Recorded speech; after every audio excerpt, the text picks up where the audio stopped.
المصطفى أشهد أن لا إله إلا الله وأشهد أن محمدا عبده ورسوله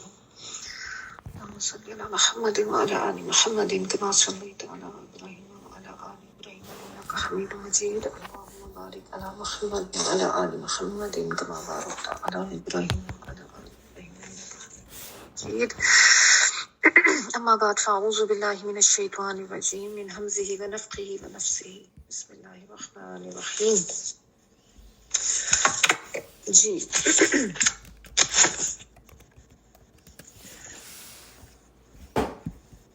اچھا جی سورۃ النساء ہم کہہ رہے تھے کل ہم نے آیت نمبر 126 تک کر لیا تھا. رکوع جو ہے وہ ہم نے اپنا کمپلیٹ کر لیا تھا اور اس کے آگے ہم نے آج کرنا ہے. اور کل کی جو آیات ہیں اس میں بہترین دین کا طریقہ یا دین کے لحاظ سے بہترین کون ہے, محسن کون ہے, اس کے حوالے سے ہم نے دیکھا. اللہ تعالیٰ نے بتایا کہ جو اپنا چہرہ اللہ کے سپرد کر دے, یعنی اپنی ٹوٹل سبمیشن کر دے اللہ تعالیٰ کے احکامات کے آگے, ٹوٹل جو ہے وہ اپنی اطاعت کرے کمپلیٹ, اور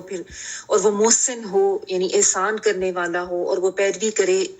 ملت ابراہیم کی یعنی حضرت ابراہیم علیہ السلام کے طریقے کی. اس کو بھی ہم نے کافی ڈیٹیل میں دیکھا کہ وہ کس طریقے سے اللہ تعالیٰ کے لیے یکسو ہو کے انہوں نے اپنی پوری زندگی اللہ تعالیٰ کے احکامات کی تعمیل میں گزاری, اور اس کے لیے ان کو مختلف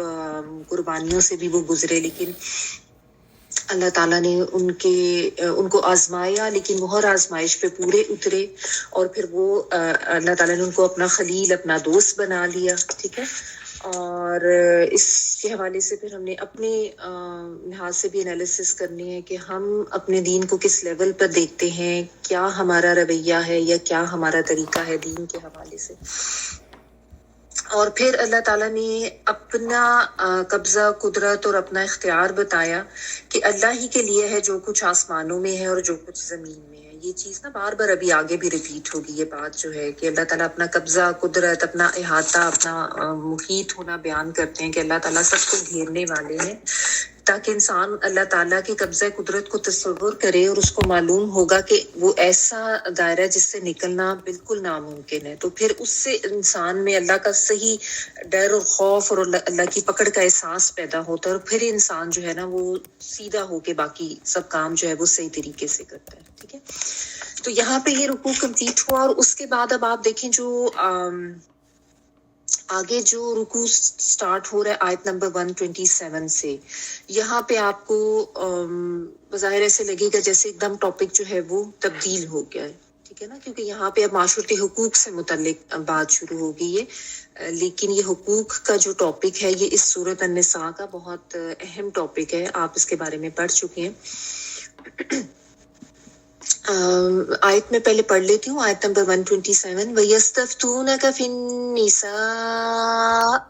قُلِ اللَّهُ يُفْتِيكُمْ فِيهِنَّ وَمَا يُتْلَى عَلَيْكُمْ فِي الْكِتَابِ فِي يَتَامَى النِّسَاءِ اللَّاتِي لَا تُؤْتُونَهُنَّ مَا كُتِبَ لَهُنَّ وَتَرْغَبُونَ أَن تَنكِحُوهُنَّ وَالْمُسْتَضْعَفِينَ مِنَ الْوِلْدَانِ وَأَن تَقُومُوا لِلْيَتَامَى بِالْقِسْطِ وَمَا تَفْعَلُوا مِنْ خَيْرٍ فَإِنَّ اللَّهَ كَانَ بِهِ عَلِيمًا. وہ آپ سے عورتوں کے بارے میں فتویٰ دریافت کرتے ہیں, آپ کہہ دیجئے کہ خود اللہ ان کے بارے میں فتویٰ دے رہا ہے, اور قرآن کی وہ آیات بھی جو تم پر ان یتیم لڑکیوں کے بارے میں پڑھی جاتی ہیں جنہیں ان کا مقرر حق تم نہیں دیتے, اور انہیں اپنے نکاح میں لانے کی رغبت رکھتے ہو, اور کمزور بچوں کے بارے میں, اور اس بارے میں کہ یتیموں کے ساتھ معاملہ عدل کے ساتھ کرو, یا یتیموں کے لیے عدل کے ساتھ کھڑے ہو. جو تم نیک کام کرو بلا شبہ اللہ تعالیٰ اسے پوری طرح جاننے والا ہے. لفظی ترجمہ پہلے دیکھ لیں. اور یستفتونک, وہ فتویٰ طلب کرتے ہیں آپ سے, یعنی نبی صلی اللہ علیہ وسلم سے. یا جو ہے آتین والا وہ کے معنوں میں, اور اس کے بعد سین تا جو ہے وہ طلب کرنے کے معنوں میں آتا ہے. پھر فا تا یا اس کا روٹ ورڈ ہے. ٹھیک ہے, فتویٰ جو ہے وہ آپ کو پتہ ہے کسی چیز کے بارے میں کوئی شرعی حکم جو ہے وہ دریافت کرنا. ٹھیک ہے نا, کوئی ایسی بات, مشکل بات جس کے بارے میں پتہ نہ ہو تو اس کے بارے میں اس کا شرعی حکم دریافت کرنا. افتاء ہوتا ہے حکم دینا یا حکم لگانا، اور اس سے استفتاء حکم طلب کرنا، پوچھنا، ٹھیک ہے. تو سین تا جو ہے وہ طلب کرنے کے لیے، بیچ میں واو نون جو ہے وہ پلورل کے لیے آ رہا ہے کہ وہ سب پوچھتے ہیں، اور کا نبی صلی اللہ علیہ وسلم یعنی آپ صلی اللہ علیہ وسلم کا تم کے لیے آتا ہے. فن نسائی عورتوں کے بارے میں،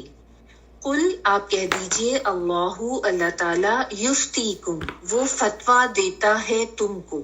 ٹھیک ہے، فتویٰ جو ہے یعنی آپ یعنی کہ تاکیدی حکم کے لحاظ سے یہ بات آ رہی ہے، روٹ وہی ہے، اور یا جو ہے وہ آتین والا وہ کے معنوں میں، اور کم سے مراد تم سب، کہ وہ فتویٰ دیتا ہے تم سب کو فی ہننا ان عورتوں کے بارے میں. ہننا جو ہے یہ عورتوں کے لیے آتا ہے یعنی فیمیل کے لیے. ویسے جو ہم ہوتا ہے وہ مذکر پلورل کے لیے آتا ہے، اور ہننا یا ہننا جو ہے یہ مونس پلورل کے لیے آتا ہے. ٹھیک ہے، تو ان عورتوں کے بارے میں اللہ تعالیٰ تمہیں فتویٰ دے رہے ہیں. وما اور جو یتلا، تلا یتلو تلاوت سے ہے، پڑھنا تلاوت کرنا، اور یتلا کا مطلب ہے جو پڑھا جاتا ہے، مضارع مجہول ہے، یہ روٹ ورڈ ہے تا لام واو. ٹھیک ہے، جو پڑھا جاتا ہے علیکم اوپر تمہارے، الا اوپر، اور کم تم کے لیے آتا ہے اوپر تمہارے، فی الکتاب کتاب میں، فی یتام النساء. فی کو آپ کہہ لیں کہ وہ اس بارے میں ہے، یتامہ یتیم، النساء عورتوں کے یعنی یتیم لڑکیوں کے بارے میں ہے. ٹھیک ہے، اللاتی وہ جو یعنی وہ عورتیں، جیسا اللذی جو ہے وہ مذکر کے لیے آتا ہے تو اللاتی جو ہے وہ مونس کے لیے آتا ہے. لا نہیں، تؤتونہن تم دیتے ان عورتوں کو، تم کے لیے آتا ہے والا روٹ ورڈ اس کا حمزہ تا اور یا ہے جو کہ دینا اس معنوں میں آتا ہے. ٹھیک ہے، نہیں تم دیتے ان کو، ما جو کتبہ لکھا گیا، یعنی کتبہ میں نے آپ کو بتایا کہ جو فرض کیا جائے یا ایک قانون بتا دیا جائے، مقرر کر دیا جائے، اس سینس میں آتا ہے. جو لکھا گیا، مقرر کیا گیا، لہن لیے ان عورتوں کے، و ترغبون اور تم رغبت رکھتے ہو. ٹھیک ہے، تم کے لیے را غائن اور با جو ہے وہ رغبت کرنا. اس کے بارے میں بھی جو دو طریقے سے اس کے ترجمے کیے گئے ہیں، ابھی میں تفسیر میں آپ کو بتا دیتی ہوں. وَتَرْغَبُونَ اور تم رغبت رکھتے ہو، ان کے تنکحوہن تم نکاح کرو ان عورتوں سے، تم کے لیے نون کاف اور ہا نکاح نکاح کرنا، ہننا ان عورتوں سے. والمستضعفین اور کمزور بچے یا کمزور سمجھے جانے والے بچے. ٹھیک ہے، یعنی جو کمزور سے مراد یعنی چھوٹے آپ کہہ لیں اور جن کا کوئی حقوق نہیں ہے. روٹ ورڈ اس کا دواد عین اور فا ہی ہے. ٹھیک ہے، والمستضعفین اور پلورل کی بات ہوئی ہے کمزور سمجھے جانے والے بچے، من الولدانی لڑکوں میں سے، واو لام اور دال ول. ویسے تو یہ مذکر مونس دونوں کے لیے آتا ہے، لیکن چونکہ یتیم بچیوں کی بات پہلے گزر چکی تو اس کی یہاں سے مراد یتیم لڑکے ہیں. وَأَنْ اور یہ کہ تقومو تم قائم ہو جاؤ، تم کھڑے ہو جاؤ، قاف واو میم تا تم کے لیے، للیتاما لیے یتیموں کے، یا تا اور میم، بالقسط عدل پر. ٹھیک ہے، یہ قسط اور عدل جو ہے یہ دونوں ہم معنی ہی ہوتے ہیں، ایک ہی طرح کا ان کا مطلب ہوتا ہے. ابھی مزید ڈیٹیل اس کی دیکھ لیتے ہیں. وما اور جو تفعلو تم کرو گے، فا عین اور لام کام یا کرنے کے معنوں میں آتا ہے تم کے لیے، من خیر نیکی میں سے، خیر میں سے، فإن اللہ تو بے شک، فا تو کے معنوں میں، انا بے شک، اللہ اللہ تعالی، کانا ہے بھی ساتھ اس کے، علیمن خوب علم رکھنے والا. ٹھیک ہے، عین لام اور میم. تو یہاں پہ دیکھیں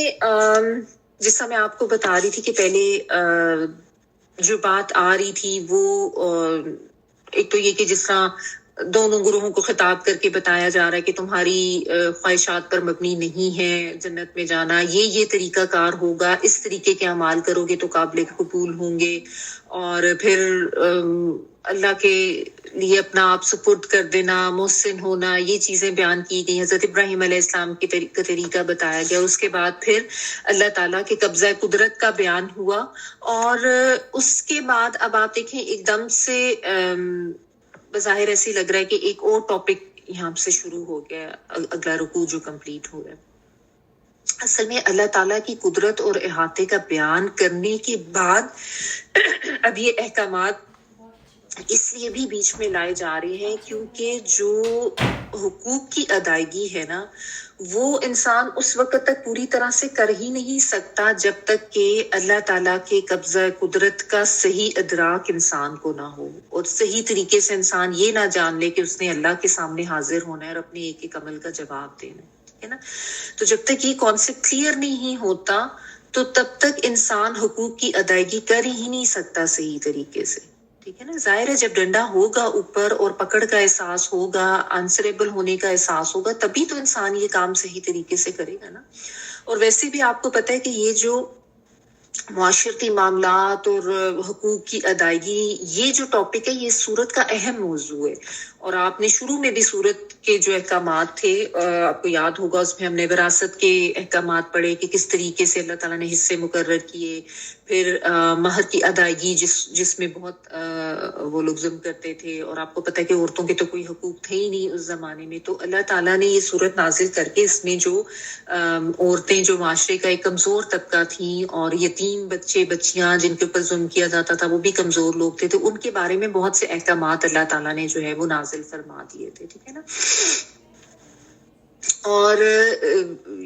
بات یہ ہے کہ جس طرح سے حقوق اللہ کی اہمیت ہے اسی طرح حقوق العباد کی بھی بہت زیادہ اہمیت ہے، ٹھیک ہے نا۔ یعنی آپ دیکھیں یہ جو کانسیپٹ ہے نا، جس طرح بعض لوگ کہتے ہیں کہ بس شاید وہ عبادات وغیرہ کر لی، نماز روزہ قرآن تو اتنا کافی ہو جاتا ہے، باقی چیزوں کی طرف وہ دھیان نہیں دیتے، یہ غلط ہے۔ یہ تو ہمارے ذہن کی اختراع ہے کہ شاید ایک چیز امپورٹنٹ ہے اور دوسری نہیں ہے۔ حقوق اللہ اور حقوق العباد دونوں کی اپنی اپنی جگہ اہمیت ہے، ٹھیک ہے نا۔ دونوں کرنے ضروری ہیں، اور دونوں کو ہی کرنے کا مقصد اللہ تعالیٰ کو خوش کرنا ہے، جو کہ انسان کی ابدیت کا مظہر ہے، ٹھیک ہے نا۔ تو دونوں ہی کرنا جو ہے وہ لازم و ملزوم ہے۔ یہ تو ان میں جو تفاوت یا فرق ہم نے کر لی، یہ تو ہمارے ذہنوں کی اختراع ہے نا۔ اہم تو دونوں ہی ہیں، بلکہ آپ دیکھیں قرآن مجید میں جو عبادات ہیں، نماز روزہ زکوٰۃ حج، ان کے بارے میں احکامات دیے گئے، لیکن ان کی تفصیلات اتنی نہیں ہمیں بتائی گئی جتنی کہ ہمیں وہ سب تو ہمیں نبی صلی اللہ علیہ وسلم نے بتائی، ان کے سنت و طریقے سے ہمیں پتہ چلتی۔ لیکن یہ جو معاشرتی تعلقات اور لوگوں کے حقوق کے بارے میں بات ہے نا، اس میں بہت زیادہ تفصیلات جو ہیں وہ ہمیں قرآن مجید میں ہی ملتی ہیں، اور ساری ایک ایک چیز، ایک ایک انسان کا حق جو ہے وہ اللہ تعالیٰ نے خود بیان کیا، ٹھیک ہے۔ تو اس سے بھی پتہ چلتا ہے کہ یہ چیزیں بہت زیادہ اہم ہیں۔ تو اللہ تعالیٰ نے پہلے معاشرتی حقوق کے بارے میں بتایا، احکامات دیے، پھر بیچ میں دیگر احکامات بھی آ گئے، جہاد کے حوالے سے بھی باتیں ہو گئیں، نماز کے حوالے سے بھی، اور اس میں بھی جو آسانیاں کی جا سکتی تھی وہ بھی دیں۔ اس کے بعد پھر دین پہ چلنے کا صحیح طریقہ کار، اور جنت اور دوزخ اور اس کے حصول کا کیا صحیح طریقہ کار، ہدایت کا راستہ یہ واضح کیا، اپنے قبضہ قدرت کا بیان کیا، اور اب پھر اللہ تعالیٰ بیچ میں جو ہے وہ اسی سے ریلیٹڈ بات جو ہے وہ اللہ تعالیٰ نے شروع کر دی، تاکہ جو حقوق العباد ہیں ان کے بارے میں بھی انسان الرٹ ہو کے رہے، ٹھیک ہے۔ اور یہاں پہ بات یہ کہی جا رہی ہے کہ وہ تم سے فتویٰ طلب کرتے ہیں۔ کون فتویٰ طلب کرتے ہیں؟ صحابہ کرام رضی اللہ عنہم جو تھے، انہوں نے آ کے نبی صلی اللہ علیہ وسلم سے کچھ سوالات پوچھے، اور وہ چونکہ اہم بہت معاملہ تھا تو اللہ تعالیٰ نے دوبارہ سے اس کے بارے میں جو ہے وہ ایکسپلینیشن دے دی کہ وہ تم سے پوچھتے ہیں یا تم سے فتویٰ طلب کرتے ہیں عورتوں کے بارے میں، تو آپ ان کو بتا دیں کہ اللہ تم کو فتویٰ دیتا ہے ان عورتوں کے بارے میں۔ تو یہاں سے بھی آپ دیکھیں کہ کتنا آنر ہے نا، اللہ تعالیٰ نے عورت کو کتنی عزت افزائی عورتوں کی ہے، کہ اللہ تعالیٰ خود یہ کہہ رہے ہیں کہ اللہ تعالیٰ تمہارے لیے فتویٰ دیتا ہے، اور جو تمہارے پر پڑھا جاتا ہے کتاب میں وہ یتیم عورتوں کے بارے میں ہے۔ اب یہاں سے کیا بات ہو رہی ہے؟ یہ اصل میں جو شروع میں جب ہم نے آیات پڑھی تھی جہاں پہ یتیم لڑکیوں سے نکاح کے حوالے سے بات تھی، تو وہاں پہ جو آیت نمبر 3 تھی نا، اسی کی مزید ایکسپلینیشن یہاں پہ اللہ تعالیٰ نے فرما دی، اور وہ یہاں پہ اللہ تعالیٰ اسی کو مزید ایکسپلین کریں، کیونکہ سوال اسی کے بارے میں تھا۔ یہ آیت تھی وَإِنْ خِفْتُمْ أَلَّا تُقْسِطُوا فِي الْيَتَامَىٰ فَانكِحُوا مَا طَابَ لَكُم مِّنَ النِّسَاءِ مَثْنَىٰ وَثُلَاثَ وَرُبَاعَ فَإِنْ خِفْتُمْ أَلَّا تَعْدِلُوا فَوَاحِدَةً أَوْ مَا مَلَكَتْ أَيْمَانُكُمْ ذَلِكَ أَدْنَىٰ أَلَّا تَعُولُوا۔ اور اگر تمہیں یہ اندیشہ ہو کہ تم یتیموں کے بارے میں انصاف سے کام نہیں لے سکو گے، تو دوسری عورتوں میں سے کسی سے نکاح کر لو جو تمہیں پسند آئیں، 2 2 3 3 4 4۔ ہاں، اگر تمہیں یہ خطرہ ہو کہ ان کے درمیان انصاف نہ کر سکو گے تو پھر ایک ہی بیوی پر اکتفا کرو، یا ان غلام عورتوں یا کنیزوں پر جو تمہاری ملکیت میں ہے۔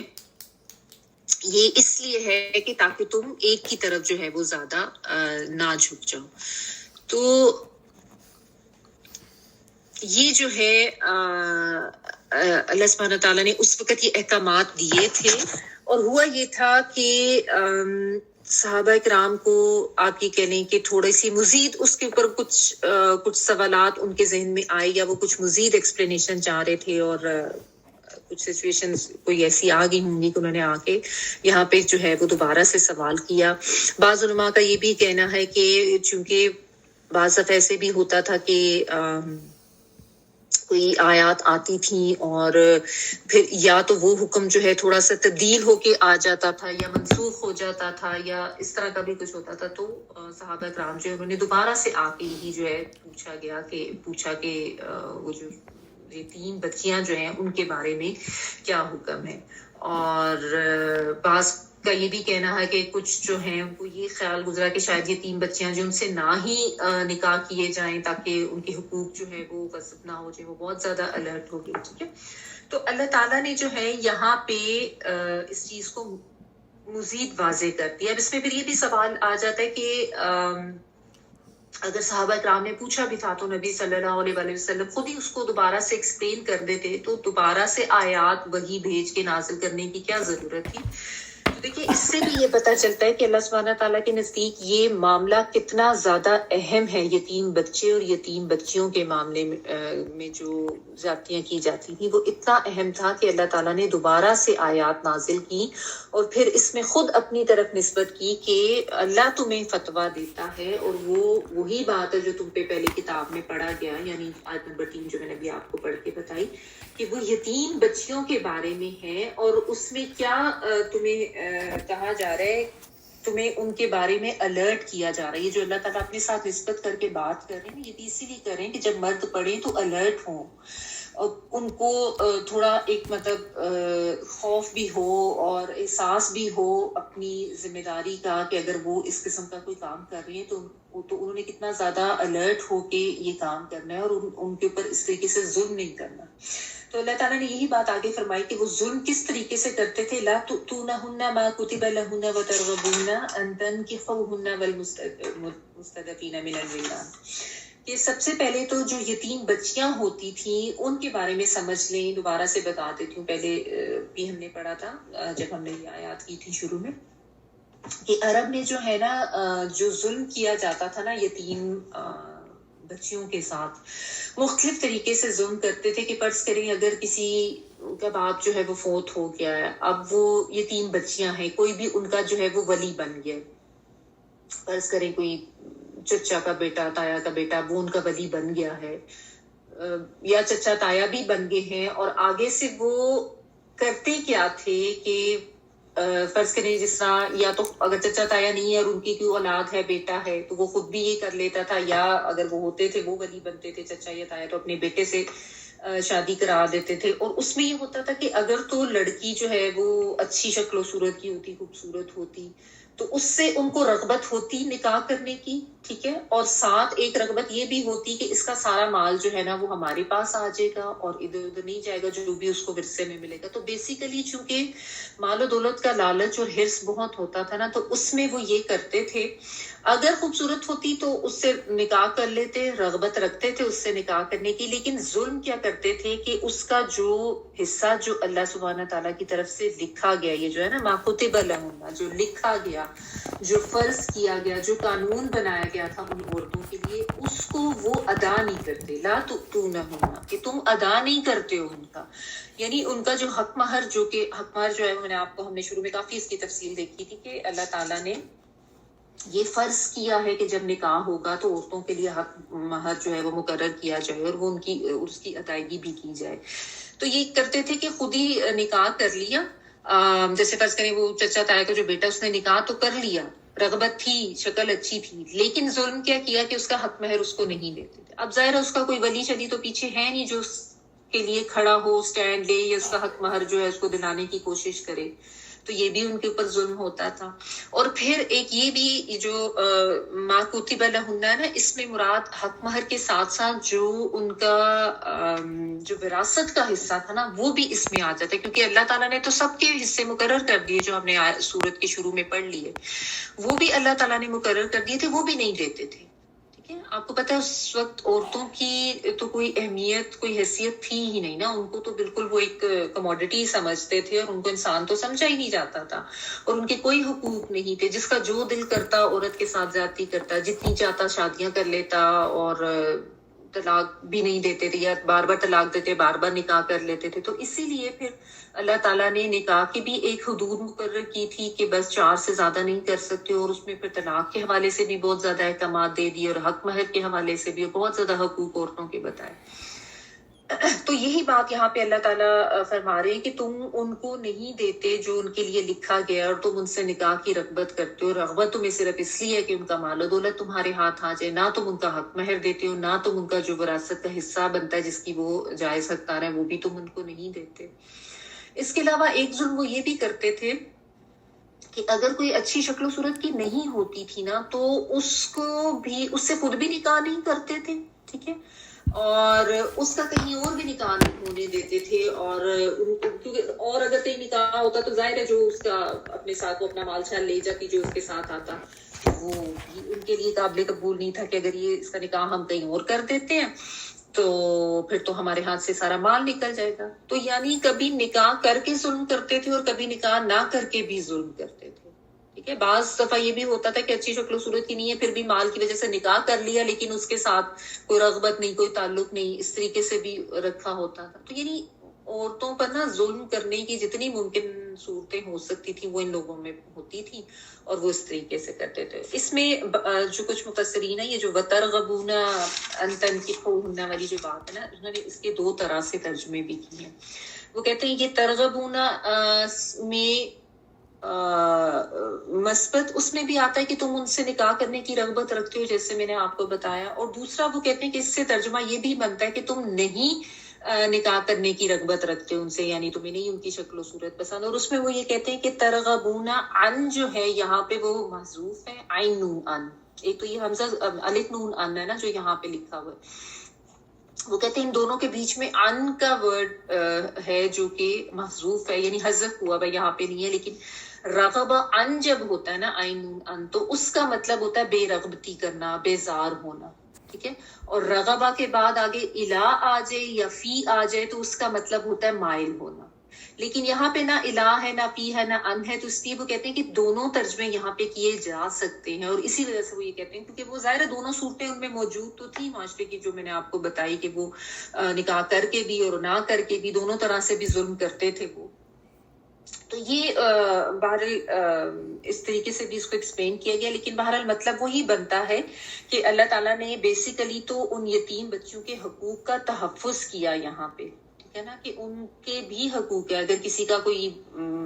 باپ جو ہے وہ فوت ہو گیا ہے تو اس کا مطلب یہ نہیں ہے کہ اس کے اوپر اس طرح سے ظلم کیا جائے، ٹھیک ہے نا۔ اور یہ بھی تھا کہ ایسا نہیں ہے کہ ان کے ساتھ تم نکاح نہیں کر سکتے ہو، نکاح کرو، صرف یہ ہے کہ تم نے ان کے حقوق کا دھیان رکھنا ہے، ٹھیک ہے. یعنی ایسا نہیں ہے کہ اتنے زیادہ محتاط ہو جائے کہ اب ان کے ساتھ نکاح کرنا بھی چاہ رہے ہو تو نہ کرو. تو اللہ تعالیٰ نے منع نہیں کیا اس کے بارے میں. صرف یہ ہے کہ اللہ تعالیٰ نے تو ظاہر نیتیں دیکھنی ہے نا کہ انسان کی نیت کیسی ہے. اگر اس کی نیت صحیح ہے اور وہ حقوق کی ادائیگی کرنا چاہ رہا ہے, اگر اس میں کوئی تھوڑی بہت کمی بیشی ہو جاتی ہے تو اللہ تعالیٰ غفور رحیم ہے. لیکن نکاح کیا جا سکتا ہے unless and until کہ یہ ساری جو شرائط ہیں وہ پوری کریں. یعنی ان کا جو حق مہر بنتا ہے وہ ان کو دیا جائے, جو وراثت میں ان کا حصہ بنتا ہے وہ ان کو دیا جائے. تو یہ اس طریقے سے اللہ تعالیٰ نے دوبارہ سے ان احکامات کی وضاحت اس لیے کی کہ اللہ تعالیٰ کے نزدیک پہ یہ چیزیں جو ہیں بہت زیادہ اہم ہیں. کیونکہ دیکھیں جو یتیم بچے بچیاں ہوتے ہیں نا, وہ معاشرے کے کمزور افراد ہوتے ہیں. وہ اپنے لیے خود سٹینڈ نہیں لے سکتے, وہ اپنے لیے خود سے اپنے حقوق نہیں حاصل کر سکتے. اور اسی لیے یہ ہوتا ہے کہ دیکھیں معاشرے میں جو بھی کمزور افراد ہوتے ہیں نا, انہی کے اوپر ظلم کیا جاتا ہے. یا بوڑھے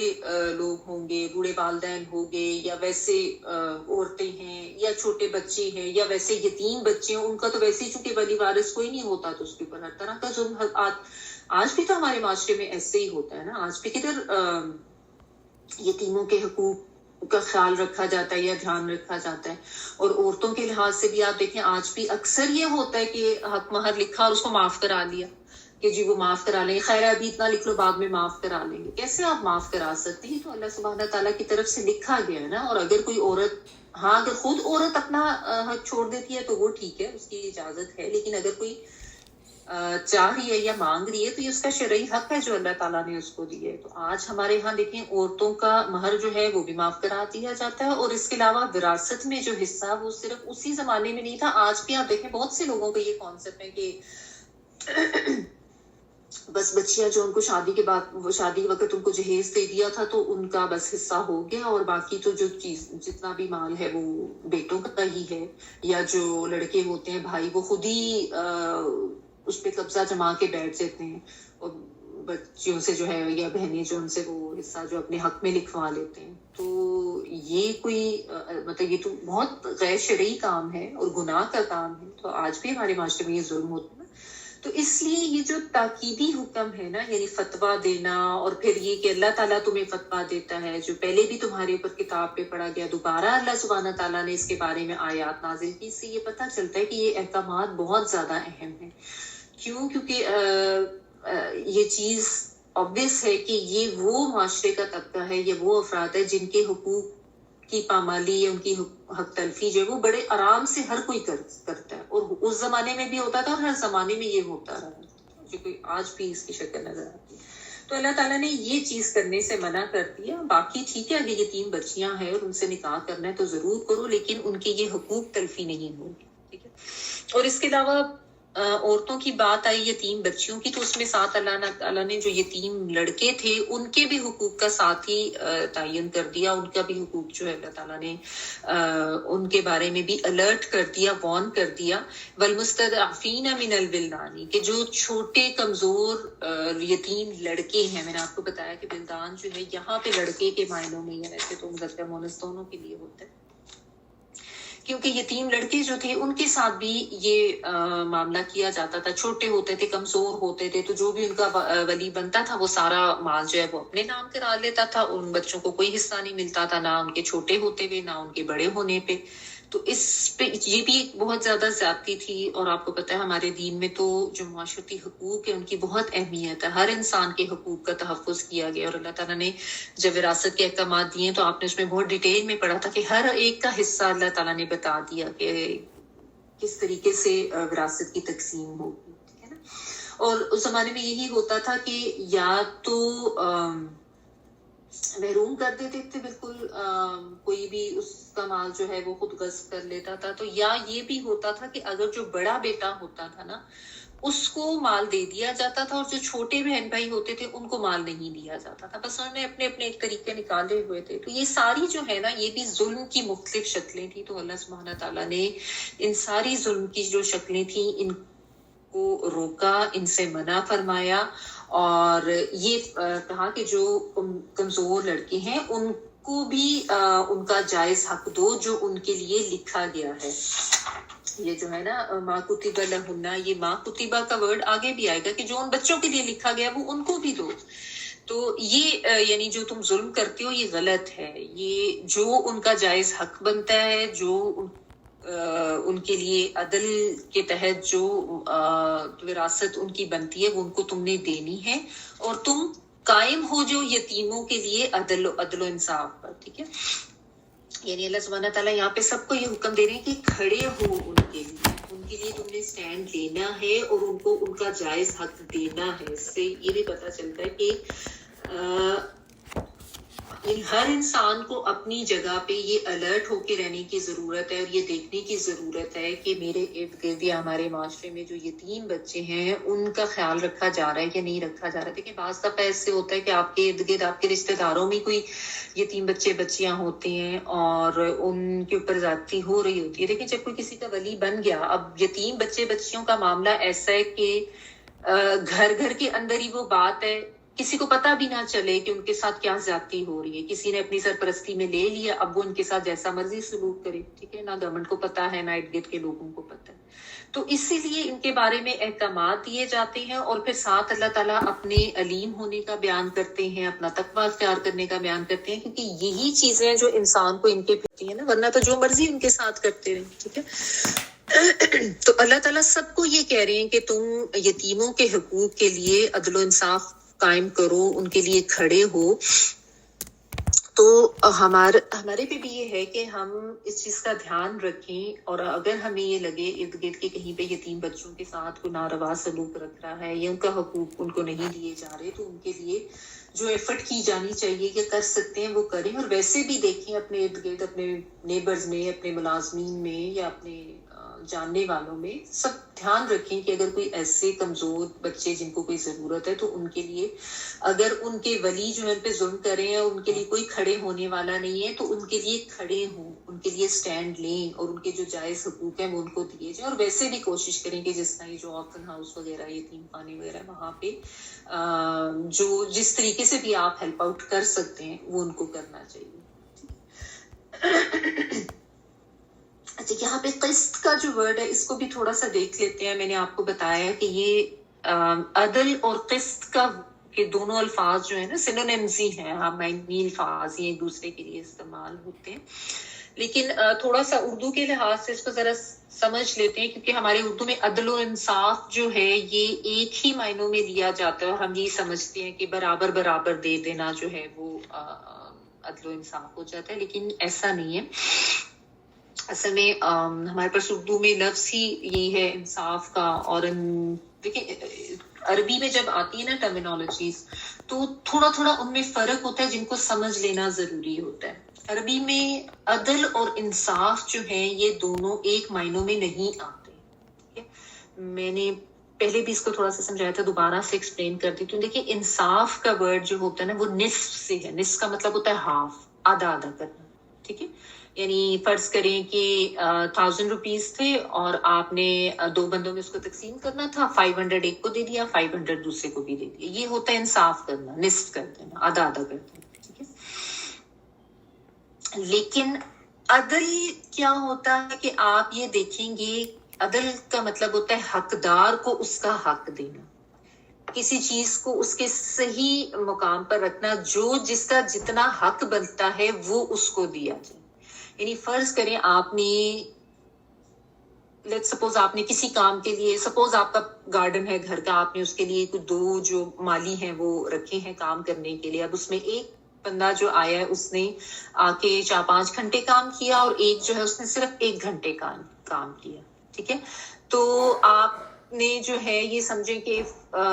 5000 تھے آپ کے پاس، آپ نے 2500 ایک کو بھی دے دیا، 2500 دوسرے کو بھی دے دیے کہ جی دونوں نے کام کیا ہے تو نصف نصف دونوں کو دے دیا. یہ عدل نہیں ہے. عدل کیا ہوگا کہ جس نے 4-5 گھنٹے کام کیا ہے اس کو آپ زیادہ اماؤنٹ دیں گے. فرض کریں اس کو آپ نے 4000 دیے، اور جس نے 1 گھنٹے کام کیا اس کو آپ نے 1000 دیا، کیونکہ اس کا اتنا ہی حق بنتا تھا. جس نے زیادہ کام کیا ہے اس کا زیادہ حق بنتا تھا. یہ عدل ہوگا. ٹھیک ہے، یہ فرق ہے عدل میں اور انصاف میں. اسی طرح آپ فرض کریں کہ جیسے ایک بڑا بندہ ہے اور ایک چھوٹا بچہ ہے اور ایک روٹی ہے، آپ نے ان دونوں کو دینی ہے روٹی، تو انصاف یہ ہوگا کہ آپ آدھی آدھی کریں روٹی، بالکل سینٹر سے آدھی بچے کو دے دیں اور آدھی اس بڑے بندے کو دے دیں. لیکن ہم یہ دیکھتے ہیں کہ جو چھوٹا بچہ ہے 1-2 سال کا، اس کی ریکوائرمنٹ کم ہے اور جو بڑا بندہ ہے اس کی ریکوائرمنٹ زیادہ ہے. تو عدل یہ ہوگا کہ آپ 3/4 آف دیٹ روٹی وہ اس بندے کو دیں گے اور 1/4 جو ہے وہ آپ اس چھوٹے بچے کو دیں گے. تو یہ عدل ہوگا. ٹھیک ہے، یہ فرق ہو گیا عدل اور انصاف میں. اور قسط کیا ہوتا ہے کہ آپ فرض کریں وہ جو دیے جانے والا جو پارٹ ہے نا، یعنی روٹی کا وہ 3/4 حصہ یا 1/4 حصہ، اس کو ہم قسط کہیں گے.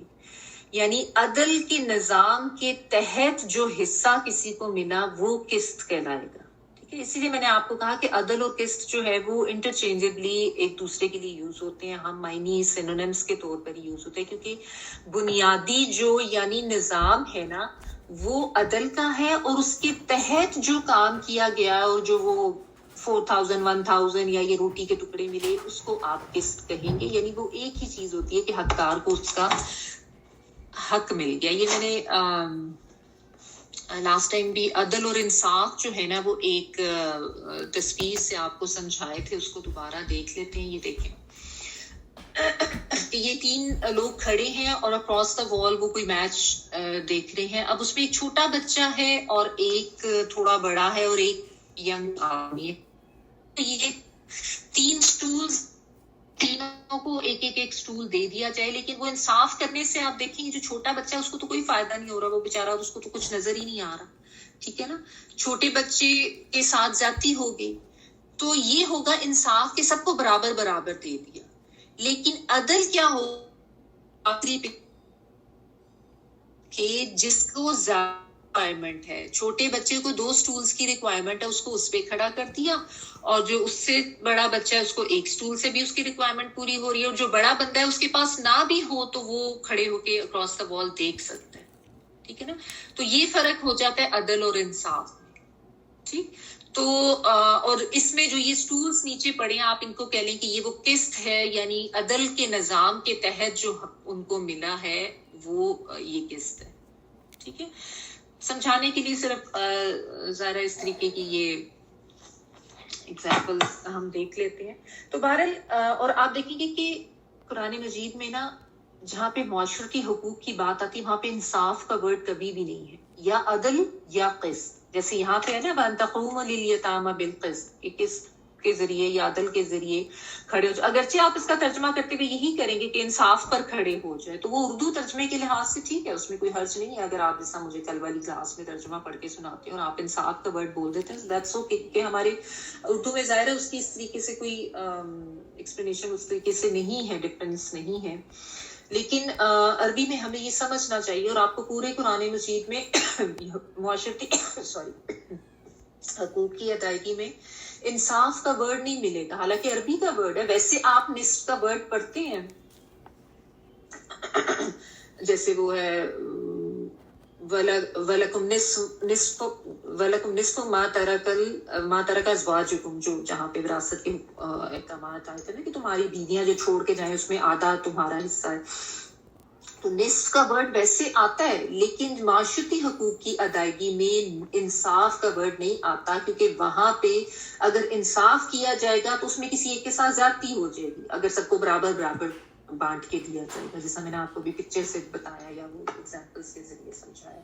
تو جب بھی بات حقوق کی ادائیگی کی آتی ہے نا تو قرآن مجید میں یا عدل کا ورڈ آتا ہے یا قسط کا ورڈ آتا ہے. دونوں کا مطلب یہی ہوتا ہے کہ حقدار کو اس کا حق دے دیا جائے. ٹھیک ہے، اور اس کے حوالے سے پھر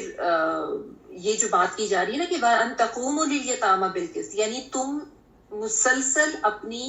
ایک اٹموسٹ کوشش کرتے رہو، ہمیشہ یہی تمہارا رویہ ہونا چاہیے کہ تمہیں اتنا الرٹ ہو کے رہنا چاہیے کہ جو یتیم ہے ان کو ان کا وہ جو عدل پہ مبنی جو حق اور حصہ ہے وہ ملے. اتنی زیادہ تمہاری یعنی کوشش ہونی چاہیے، اور ہر وقت یہ کوشش ہونی چاہیے کہ کوئی بھی جو یتیم ہے اس کا حق جو ہے اس کو ملنے سے رہ نہ جائے. ٹھیک ہے، قوما یقومو جو ہوتا ہے نا، یعنی ایک ایسا نظام قائم کرو. جس طرح ہم جب دیکھتے ہیں کہ نماز کے حوالے سے بھی جب بات آتی ہے تو اقیم الصلاۃ کی بات آتی ہے کہ نماز قائم کرو، تو قائم کرنے سے مطلب ہوتا ہے ایک ایسا نظام قائم کیا جائے، یعنی نماز کے حوالے سے کہ مساجد ہوں، اذانیں ہوں، لوگوں کو لیے ایک آسانی کی جائے اور ایک ماحول ہو کہ وہ جا کے نماز پڑھے، تو یہ چیز اس میں آ جاتی ہے، اور اس کے علاوہ پھر قائم کرنے میں دیگر شرائط بھی آ جاتی ہے نا، تو یہاں پہ بھی جو ہے نا تقوم للیتامى بالقسط، یعنی تمہاری ایسی ایفرٹ ہونی چاہیے کہ، اور ہر ایک کی ہونی چاہیے کہ ایک ایسا سسٹم ہو، ایک ایسا نظام ہو جس میں یتیموں کو ان کا حق ملے، ٹھیک ہے۔ اور پھر دیکھیں آگے اللہ سبحانہ تعالیٰ اس آیت کے اینڈ پہ یہ بھی بتا رہے ہیں کہ تم نیکی میں سے اگر کچھ بھی کرو گے نا تو اللہ تعالیٰ اس کو خوب خوب جاننے والے ہیں،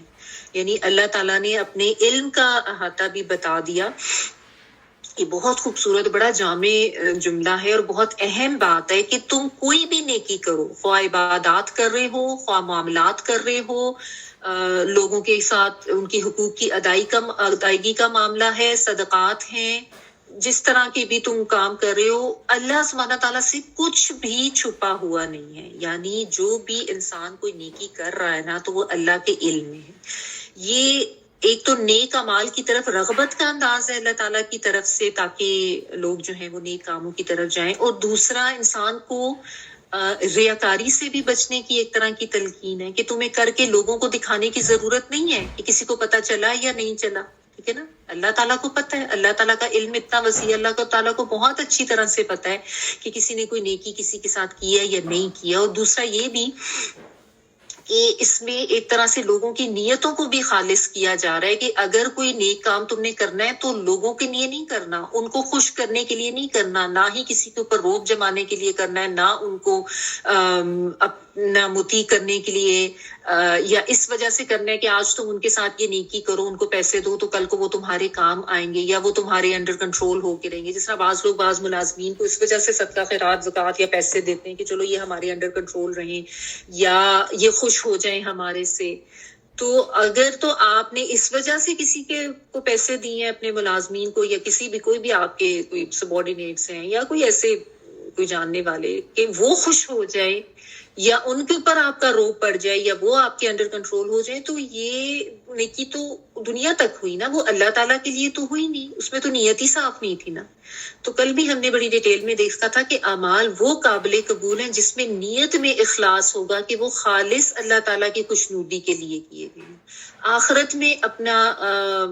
آخرت میں جزا لینے کے لیے اور آخرت میں اپنا معاملہ ٹھیک کرنے کے لیے کیے گئے ہیں، ٹھیک ہے، کہ وہاں پہ اچھا ریوارڈ ملے گا۔ دنیا کے لیے کیے گئے تو وہیں تک رہے۔ تو جب یہ سارے کانسیپٹس ٹھیک ہو جائیں گے نا تو پھر ظاہر ہے انسان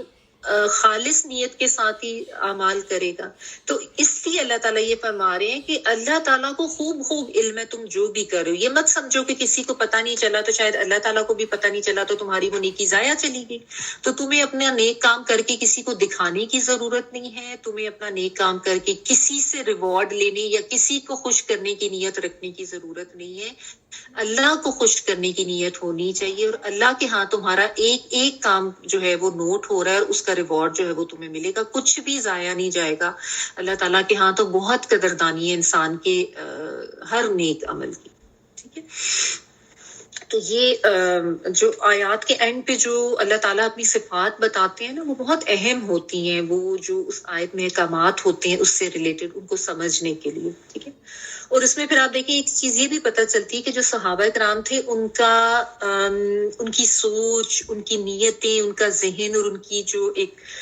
فطرت تھی وہ بھی پتہ چلتا ہے کہ ان کو یہ احساس ہوتا تھا کہ جو احکامات آئے ہیں اگر ان کے بارے میں ہمیں کچھ کنفیوژن ہے یا کچھ مزید پوچھنا ہے تو وہ اس کے بارے میں پوچھتے تھے۔ اور آپ یہ بھی دیکھیں کہ حقوق العباد کے بارے میں وہ کتنے زیادہ کنسرن تھے اور کتنا زیادہ ان کو خیال تھا کہ ہمیں اس لوگوں کے حقوق کے بارے میں پتہ چلے تاکہ ہم سے کوئی زیادتی نہ ہو جائے، کوئی ظلم نہ ہو جائے، ٹھیک ہے نا۔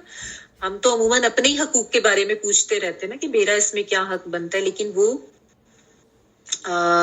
حقوق العباد کے بارے میں بہت الرٹ رہتے تھے، ٹھیک ہے، اور اس کے لحاظ سے بہت زیادہ وہ کوشش بھی کرتے تھے۔ تو ہماری بھی کوشش یہ ہونی چاہیے کہ جہاں پہ ہم حقوق اللہ کی ادائیگی کر رہے ہیں وہاں پہ ساتھ ساتھ حقوق العباد کو بھی بیلنس کریں۔ یہ نہیں کہ ہم بس نمازیں پڑھ لیں، روزے رکھیں اور سمجھیں کہ بس ہم تو بہت نیک ہو گئے ہیں اور کوئی نہیں پتا کہ بچوں کے حقوق، اپنے جو ازواج ہیں ان کے آپس میں کیا حقوق ہیں، والدین کے حقوق، بہن بھائیوں کے حقوق، رشتہ داروں کے حقوق، ان کے بارے میں ہمیں کوئی دھیان ہی نہیں ہے، اور ان کو ہم پامال کریں یا خراب کریں، کبھی ان کی ادائیگی نہیں کی. ٹھیک ہے. یہ عموماً یہ ہوتا ہے کہ لوگ دوسرے لوگوں کے ساتھ جو اجنبی ہوتے ہیں یا باہر فرینڈس وغیرہ کے ساتھ، ان کے ساتھ بڑے اچھے خوش اخلاقی سے پیش آئیں گے، ان کے ساتھ تو ٹھیک ہوتے ہیں، لیکن سارا امتحان جو ہے نا وہ اپنے رشتہ داروں، گھر والے، والدین، بچے، بیوی، بہن بھائی، ان کے ساتھ جب آپس میں اخلاق کا معاملہ ہوتا ہے تو یہاں پہ پھر صحیح امتحان ہوتا ہے. وہاں پہ آ کے بد اخلاق ہو جاتے ہیں، سمجھتے ہیں کہ شاید وہاں کے تو وہ حقوق ادا کرنے کی کوئی ضرورت ہی نہیں ہے. تو یہ اللہ تعالیٰ ساتھ ساتھ نا ایک بیلنس قائم کرتے جاتے ہیں. ٹھیک ہے. اچھا آگے دیکھیں، اگلی آیت پڑھ لوں، آیت نمبر 128. وَإِنِ امْرَأَةٌ خَافَتْ مِنْ بَعْلِهَا نُشُوزًا أَوْ إِعْرَاضًا فَلَا جُنَاحَ عَلَيْهِمَا أَنْ يُصْلِحَا بَيْنَهُمَا صُلْحًا وَالصُّلْحُ خَيْرٌ وَأُحْضِرَتِ الْأَنْفُسُ الشُّحَّ وَإِنْ تُحْسِنُوا وَتَتَّقُوا فَإِنَّ اللَّهَ كَانَ بِمَا تَعْمَلُونَ خَبِيرًا.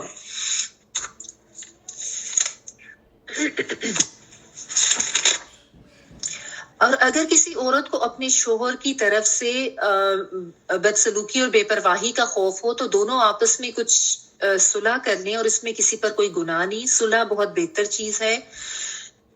طمع یا بخل ہر نفس میں رکھ دیا گیا ہے. اگر تم اچھا سلوک کرو، پرہیزگاری کرو، تو جو تم کر رہے ہو اللہ تعالیٰ اس پر پوری طرح خبر رکھنے والا ہے.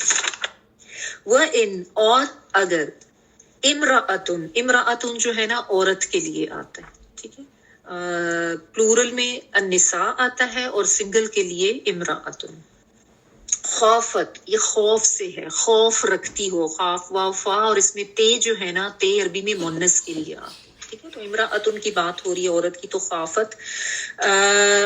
وَإِنِ امرأتن اور اگر کوئی عورت خوفت خوف رکھتی ہو، من بعلہا، من کہتے سے، اور بعل جو ہے یہ شوہر ہسبینڈ کے لیے آتا ہے. اپنے شوہر سے کس چیز کا خوف رکھتی ہو؟ نشوزن. یہ ورڈ آپ نے پہلے بھی پڑھا تھا نمبر 34 اسی صورت کی، اور اس میں عورت کے نشوز کے حوالے سے بات کی. تو نون شین اور ز اس کا روٹ ورڈ ہوتا ہے، اور یہ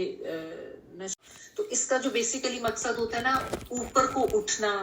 یا جیسا ایک بغاوت کا رویہ ہوتا ہے نا، یا مخالفت کے ساتھ کھڑے ہونا، سرکشی، زیادتی، بدسلوکی، ایذا رسانی، بد اخلاقی، بد زبانی، یہ ساری چیزیں اسی نشوز کے انڈر ہی آ جاتی ہیں والے رویے جو ہے. او یا اعراضن، اعراض جو ہے اس کا مطلب ہوتا ہے بے رخی کرنا، توجہ نہ دینا، یعنی کیئرلیس ہو جانا. ٹھیک ہے. تو نشوز یا بدسلوکی کا یا اعراض کا. فلا تو نہیں، فا کا مطلب تو، لا کا مطلب نہیں. جناح جو ہے جیم نون اور خا جنحن، یہ گناہ کے معنوں میں آتا ہے. ٹھیک ہے. تو نہیں کوئی گناہ علیہما ان دونوں پر. ان دونوں پر اصل میں علا اوپر کے لیے آتا ہے، اور ہما یا ہما جو ہے یہ ڈوئل کے لیے آتا ہے، تسنیہ کا صیغہ عربی میں اس کو کہتے ہیں، یعنی دو کے لیے. تو ان دونوں پر یعنی میاں بیوی دونوں کی بات ہو رہی ہے. ان کے یصلحا وہ دونوں اصلاح کر لیں، بینہما آپس میں دونوں، ہما پھر ون سکے دونوں کے لیے، اور بین جس ہم کہتے ہیں نا ما بین اردو میں، تو درمیان کے لیے آتا ہے، درمیان میں اپنے دونوں کے. صلحن صلح کرنا یا اصلاح کرنا، سواد لام خا. والصلح خیر، اور صلح خیر ہے، خیر بہتر کے لیے، اچھائی کے لیے، خوبی، نیکی، اس کے لیے آتا ہے کہ صلح جو ہے وہ بہتر ہے. وہ احضرت اور حاضر رکھا گیا ہے یا موجود رکھی گئی ہے. حاضر کرنا ہوتا ہے نا، ہا داد اور را اس کا روٹ ورڈ ہے، اور ان پہ تا آ رہا ہے، یہ بیسیکلی مونس کے لیے آ رہا ہے. اگر آپ اس کا لفظی ترجمہ کریں گے تو وہ ہوگا حاضر کی گئی. ٹھیک ہے. وہ احضرت کا مطلب یہ ہے کہ یہ اس کا ترجمہ جو ہے نا آپ اس طریقے سے کریں گے کہ موجود رکھی گئی ہے، حاضر رکھا گیا ہے، یہ حاضر رکھی گئی ہے. کیا حاضر رکھی گئی ہے یا کیا موجود رکھی گئی ہے؟ الانفس نفسوں میں. ٹھیک ہے. یعنی انسانوں میں، انسان کی جانوں میں، انسان کے نفسوں میں کیا رکھی گئی ہے؟ الشح. شح جو ہے شین خا اس کا روٹ ورڈ ہے، اور یہ ترجمہ اس کا ظاہر یہی ہوتا ہے کہ ہرس یا تما یا بخل، یہ انسانوں کے اندر یہ بخیلی رکھی گئی ہے. بیسیکلی بخل کی جو خواہش دل کے اندر ہوتی ہے نا، یا وہ جو جذبہ ہے بخل کرنے کا، تما اور ہرس کے ساتھ وہ جو جذبہ ہوتا ہے اس کو شح کہتے ہیں. ٹھیک ہے، بخل تو اس عمل کا نام ہے نا. تو وہ جو جذبہ یا وہ خواہش جو ہوتی ہے اس کو شح کہتے ہیں. تو نفسوں میں بخیلی رکھی گئی ہے. اور ان اگر تحسنو، تم احسان کرو، تا تم کے معنوں میں، خاصی نون جو ہے حسن احسان کے معنوں میں. اور تتقو، تم تقوی اختیار کرو. پہلا تا جو ہے وہ تم کے لیے، دوسرا تا جو ہے وہ تقوی والے ورڈ کا ہے. ٹھیک ہے، لیکن اس کا روٹ ورڈ جو ہے وہ واو قاف اور یا ہوتا ہے. وقایا سے تقوی ہوتا ہے. اگر تم تقوی اختیار کرو، فإنا، تو بے شک اللہ تعالیٰ کانا ہے، بما ساتھ اس کے جو، یہ کانا یہ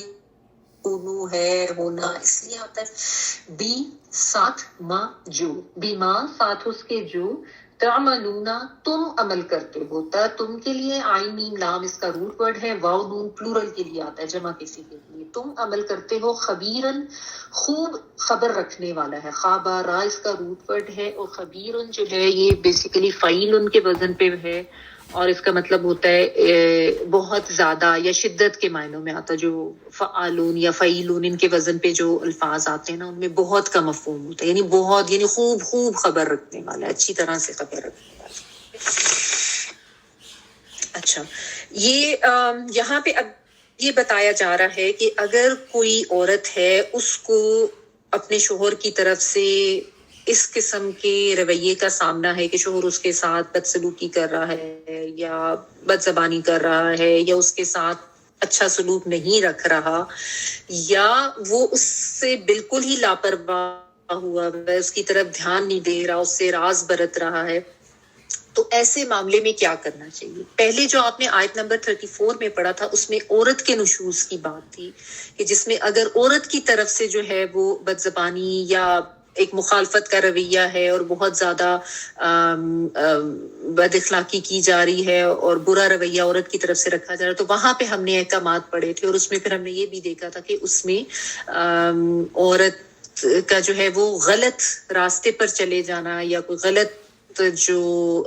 تعلقات ہیں قائم کر لینا، اس معنوں میں بھی وہ تھا. اس میں پھر مردوں کو 3 سٹیپس بتائے گئے تھے، وہ ہم نے وہاں پہ پڑھے تھے آیت نمبر 34 میں. یہاں پہ جو ہے اب مرد کے حوالے سے بات کی جا رہی ہے کہ اگر عورت جو ہے اس کو اپنے مرد کی طرف سے اس طرح کے رویے کا سامنا ہے تو وہ کیا کرے گی. ٹھیک ہے،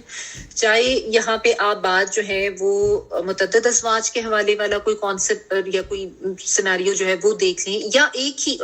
وائف کے حوالے سے، دونوں کے لحاظ سے یہ یہاں پہ اللہ تعالیٰ جو ہے اس کا حل بتا رہے ہیں، یہ اس کے بارے میں جو ہے وہ احکامات دے رہے ہیں. کہ دیکھیں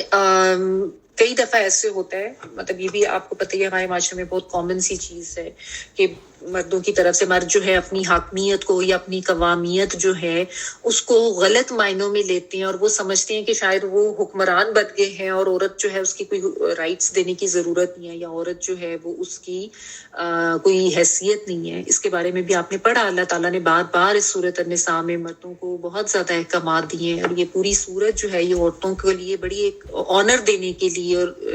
ہے یہ سورت. اب دیکھ لیں پورے قرآن میں مردوں کے نام پہ، رجال کے نام سے کوئی سورت نہیں ہے. النساء، عورتوں کے لیے اللہ تعالیٰ نے ایک نام کے ساتھ یہ سورت کی، جس میں عورتوں کے سب حقوق واضح کیے گئے. اور اس میں جہاں بھی ہم نے شروع میں بھی پڑھا تھا تو ساتھ ساتھ مردوں کو وارن کیا گیا تھا کہ تم نے یہ نہیں کرنا، تم نے وہ نہیں کرنا، اور احکامات مردوں کو ایڈریس کر کے دیے گئے کہ تمہیں ان کا قوام بنایا گیا، ان کا کیئر ٹیکر بنایا گیا، تو تم نے ان کا دھیان رکھنا ہے. ٹھیک ہے، لیکن بہرحال ظاہر عورت جو ہے وہ ایک مرد کے لحاظ سے ایک کمزور جینڈر تو ہے. اب اگر کوئی ایسی صورتحال ہے کہ مرد اس کے اوپر ظلم کر رہا ہے، یا اس کے ساتھ اچھا تعلق نہیں رکھ رہا، اور فرض کریں جیسے 2-3 اگر اس کی بیویاں، اور اس میں کسی ایک کے ساتھ اس نے اچھا سلوک نہیں رکھا ہوا، تو پھر کیا طریقہ کار ہونا چاہیے؟ دیکھیں اب اس میں 2 صورتحال ہو سکتی ہیں. ایک تو یہ بھی ہو سکتی ہے کہ عورت جو ہے وہ طلاق نہیں لینا چاہتی، کیونکہ اس کو پتہ ہے کہ اس کا فرض کریں کوئی پیچھے اس کو سنبھالنے والا نہیں ہے, اس کو کوئی سپورٹ کرنے والا نہیں ہے, والدین نہیں ہیں, یا کوئی ایسا اس کے پاس کوئی ذرائع ریسورسز ایسے نہیں ہیں کہ وہ مرد کے ساتھ اگر رہ رہی ہے تو ایٹ لیسٹ کم از کم اس کے پاس گھر ہے اور باقی اس کی ضروریات پوری ہو رہی ہیں. تو وہ اگر نہیں طلاق لینا چاہ رہی تو اس میں کیا ہو سکتا ہے کہ اللہ تعالیٰ نے یہ بتایا کہ اگر ایسی کوئی سچویشن ہے کہ روز کے آپس میں برے حالات ہیں, دھیان بھی نہیں دیا جا رہا یا بدسلوکی کی جا رہی ہے, تو اس میں ایک طریقہ یہ کیا جائے کہ دونوں آپس میں کسی طریقے سے معاملات کو سلجھائیں, اصلاح کر لیں, اور صلح کر لینا بہتر ہے. اور اس میں یہ طریقہ ہو سکتا ہے کہ آپس میں جس طرح عورت جو ہے وہ اپنے کچھ حقوق چھوڑ دے اور اس کے تحت جو ہے معاملے کو بہتر طریقے سے اس طریقے سے سنبھال لیا جائے کہ عورت جو ہے وہیں پہ رہے, مطلب اس کے مرد کے نکاح میں ہی رہے, لیکن اگر عورت ہی کہتی ہے کہ میں اپنی جیسا اپنی باری یا اپنا کوئی نان یا جو بھی چیز ہے اس کو کم کر دیتی ہوں, اور وہ اس صورت میں جو ہے مرد کے اوپر تھوڑی سی جو ہے وہ ذمہ داری ایک طرح کی کم ہو جائے گی. دیکھیں اب یہ اعراض کرنے کی یا نشوز دکھانے کی جو ہے وہ بہت سی صورتیں یا بہت سی ریزنز اس کی ہو سکتی ہیں. بعض دفعہ یہ بھی ہو سکتا ہے کہ عورت میں کوئی ایسی کمی ہو, کوئی اس میں کوئی ایسی اس کو بیماری ہو سکتی ہے, کوئی ایسا مسئلہ اس کے ساتھ ہو سکتا ہے کہ وہ اولاد نہیں دے سکتی, یا ویسے کوئی مرض بھی ہو سکتا ہے کوئی تو اس میں یا تو یہ کہ شوہر جو ہے وہ حرام کی طرف جائے جو کہ بالکل ناجائز ہے, ٹھیک ہے, یا یہ کہ خود ہی اپنے حقوق میں کوئی کمی کر کے تو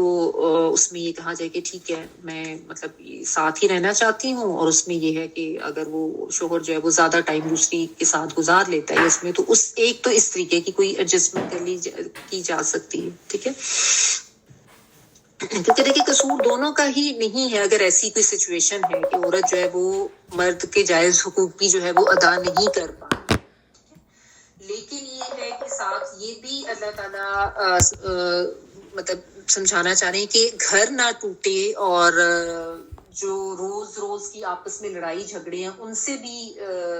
نجات مل جائے. تو اس کے لیے بہتر یہ کہ آپس میں بیٹھ کے دونوں صلح کرو, کوئی اصلاح کا طریقہ نکالو, چاہے وہ حقوق میں کمی بیشی کر کے جیسے ویسے بھی ہو سکتا ہے اس کو آپ کر لیں. فرض کریں جیسے بعض دفعہ یہ ہوتا ہے کہ کسی کوئی مفتی ہے یا کوئی جس کے پاس کوئی ایسا مسئلہ کوئی لے کر آیا, دو لوگ ہیں, ایک کہہ رہا ہے جی مجھ سے اس نے 1 لاکھ روپے لیے, دوسرا کہہ رہا ہے میں نے نہیں لیے. اب جو یہ دعویٰ کر رہا ہے کہ میرے سے اس نے پیسے لیے, اس کے پاس کوئی لکھت پڑھت نہیں ہوئی بھی, اس کے پاس کوئی پروف نہیں ہے اس کا, اور دوسرا جو ہے وہ کہہ رہا ہے کہ میں نے نہیں لیے. تو اب ان دونوں کے درمیان کوئی بیچ کی صورتحال اگر نکالنی ہے کہ وہ جو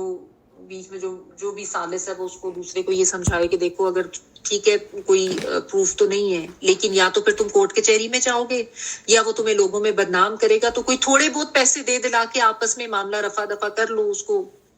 25-30 ہزار یا 50 ہزار دے کے اگر اس طریقے سے معاملہ کر سکتے ہو تو کر لو. I'm just giving an example کہ آپ کو تھوڑا سا سمجھ آ جائے کہ کچھ اس طرح کی سچویشن ہے, تو اس کو بیچ میں کوئی آپس میں اصلاح کے ذریعے معاملہ کیا جا سکتا ہے, ٹھیک ہے. اور اس میں پھر علماء یہ بھی لکھتے ہیں کہ یہ جو اصلاح کا معاملہ ہے, کیونکہ اصلاح کا مطلب ہوتا ہے نا بگڑی ہوئی چیز کو ٹھیک کرنا, کوئی بھی گڑبڑ ہو گئی ہے اس کو آپ کسی طریقے سے کوئی بھی خرابی ہے اس کو ٹھیک کر لیں, یہی ہوتا ہے نا اصلاح. تو امن کی صورتحال نہیں ہے, امن خراب ہو رہا ہے تو آپ امن کی طرف واپس آ جائیں. تو اس میں علماء یہ بھی کہتے ہیں کہ اس سے مراد علیحدگی اختیار کر لینا بھی ہے. یعنی فرض کریں, یعنی وہ یہ کہتے ہیں کہ اس میں عورت کو خلا کا جو عورت کا حق ہے وہ اس کو دیا جا رہا ہے, اور اگر عورت جو ہے وہ اس قسم کے اس کے ساتھ معاملات اور وہ خلا لینا چاہ رہی ہے تو پھر وہ خلا لے سکتی ہے. اور مرد کے لیے بھی ہے کہ وہ اس کو پھر دے خلا کے اگر وہ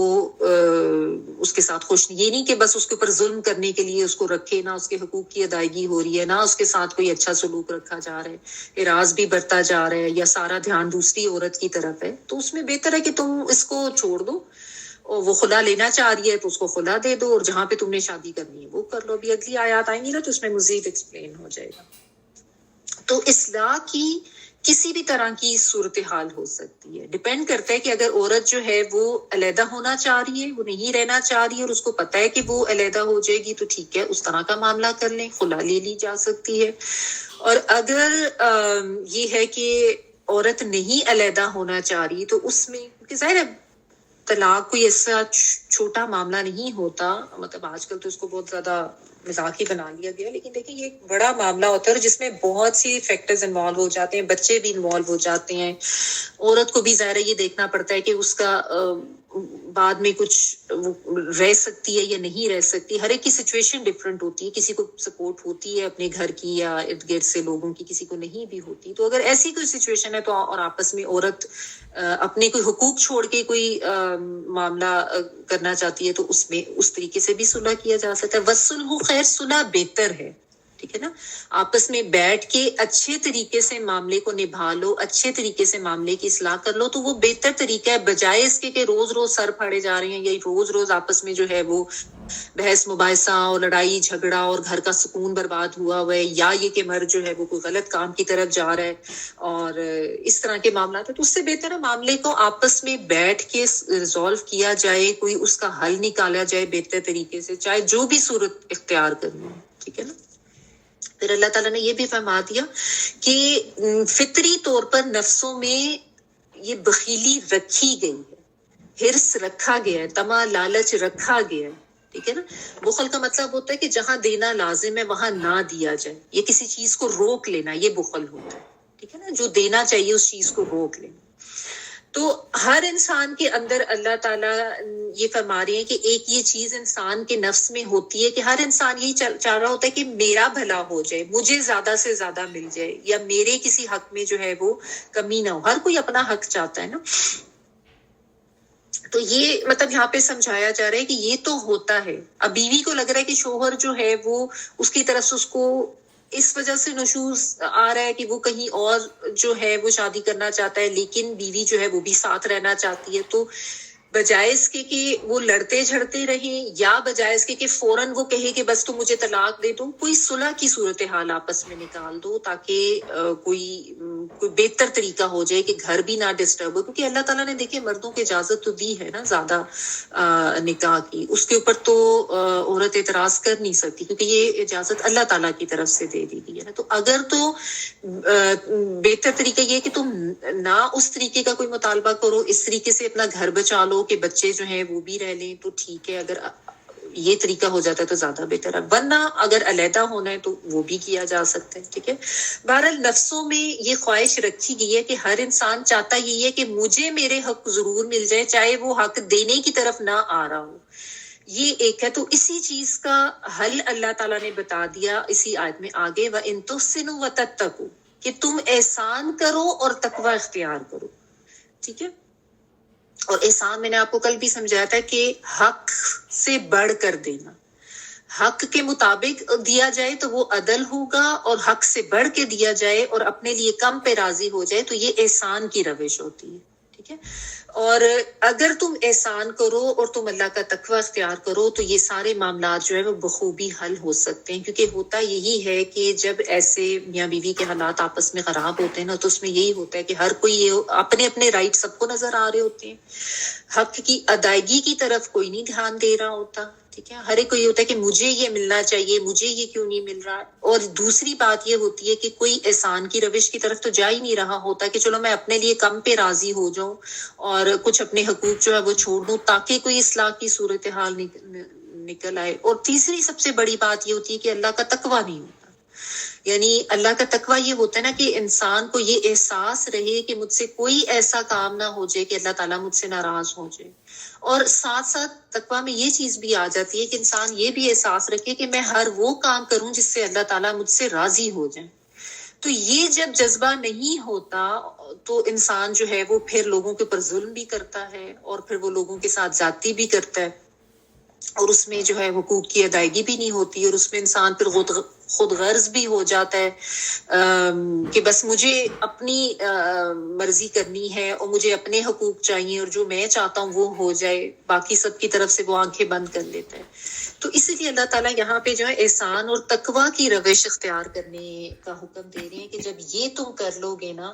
تو پھر تمہارے معاملات جو ہے نا، یہ بار بار اس کا ذکر اللہ تعالیٰ اسی لیے کرتے ہیں کیونکہ اللہ تعالیٰ جتنے احکامات دیتے ہیں نا ان کا ایک وہ جو بنیادی آپ لیور کہہ لیں کہ وہ یہ تقوی ہی ہوتا ہے، یا آپ یہ کہہ لیں کہ وہ جو ڈرائیونگ فورس جو انسان کو لے کے جاتی ہے اللہ تعالیٰ کے احکامات پہ عمل کرنے کے لیے، وہ یہ تقوی ہی ہے کہ جب یہ ختم ہو جاتا ہے تو پھر انسان اپنی مرضی سے جو ظلم زیادتی ہوتی ہے وہ کرتا ہے، جو جس طریقے کی زندگی وہ گزارنا چاہتا ہے وہ گزارتا ہے، ٹھیک ہے نا، کیونکہ اس کو اللہ تعالیٰ کی پکڑ کا احساس نہیں رہتا، اللہ کے سامنے حاضر ہو کے اپنے جواب دہ ہونے کا احساس نہیں رہتا نا، تو پھر وہ جو بھی کچھ کرنا چاہ رہا ہوتا ہے وہ کرتا رہتا ہے۔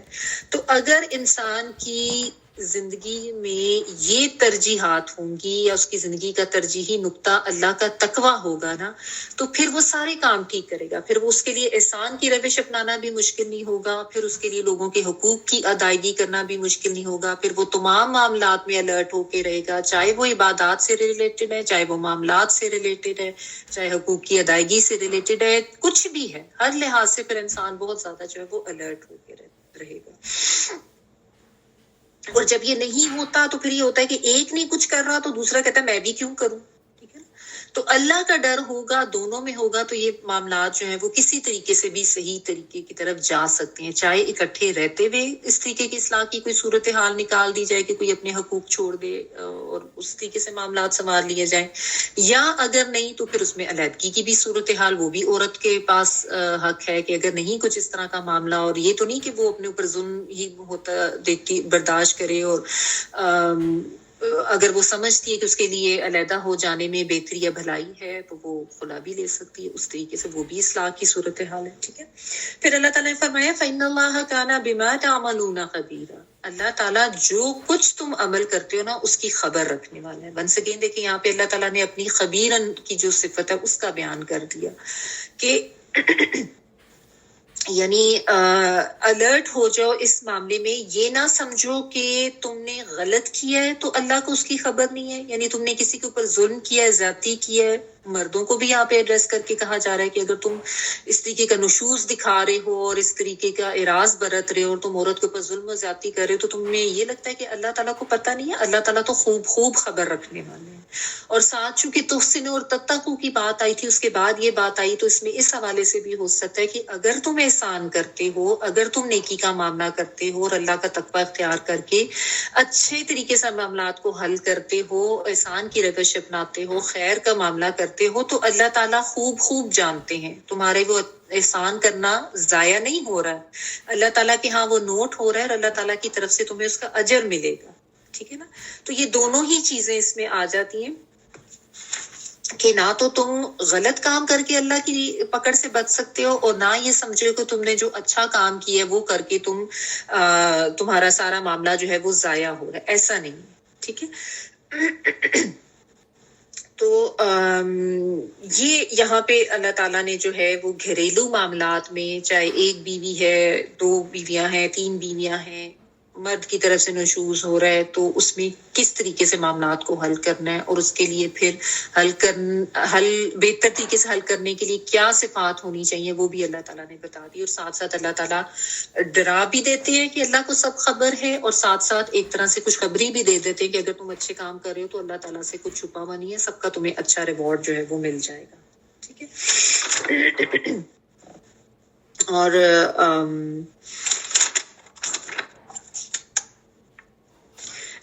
حضرت سودا علیہ السلام جو ہے نا، حضرت نبی صلی اللہ علیہ وسلم کی ازواج میں جو بہت زیادہ معمر خاتون تھی حضرت سودا رضی اللہ تعالیٰ عنہ، وہ